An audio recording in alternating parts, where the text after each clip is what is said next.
నిర్మల్ జిల్లాలో ఒకల వర్షాలకు ఏడాది యాసంగి సేద్యం రైతులకు నట్టేయడం వచ్చింది. పెరిగిన సాగు వేడిని భరించి అప్పులు తెచ్చి మరి పంటలను సాగు చేసిన రైతులపై ప్రకృతి కన్నెర్ర చేసింది. ఈ సీజన్లో విపరీతమైన గాలి దుమారం, వడగళ్ల వర్షం పడటంతో రైతులు కోలుకోని విధంగా దెబ్బతిన్నారు. అప్పుల పాలవుతున్నామని ఆవేదన వ్యక్తం చేస్తున్నారు.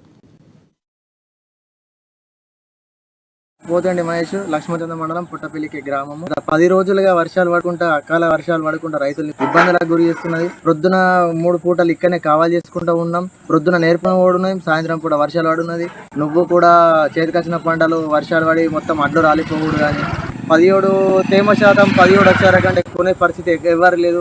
మిల్లర్లు కూడా పోయినా కానీ లారీలు ఉల్టా మడిపేసుడు ఉన్నది. 3 కిలోలు 5 కిలోలు కట్ చేసుడు రైతుకు నష్టం తప్ప, ఇప్పటికే వర్షాలు పడి నష్టాలు తప్ప ఏం లేదు. మళ్ళీ మిల్లర్ కూడా కట్ చేసిన ఇక్కడ రైతులకు ఏం మిగులు గిట్టుబాటు కూడా మిగులుతలేదు. ఈ వర్షాలకు బాగా అతలకుతలం అయిపోతున్నాయి. అంత వాతావరణం చేసి ఇట్లా రైతు కూడా ఊరేసుకున్న పరిస్థితులకు వచ్చినాయ్యా. పెట్టుబడి కూడా వెళ్ళట్లేదు, ఏం లేదు. ఇది అక్కడికక్కడ సుడి గాలి లెక్క వచ్చేసింది. నువ్వు పంట కూడా, కోసిన పంట కూడా మొత్తం మరిగిపోయింది. వడ్లు కోసే పంటలు రాలిపోయినాయి వడ్లు.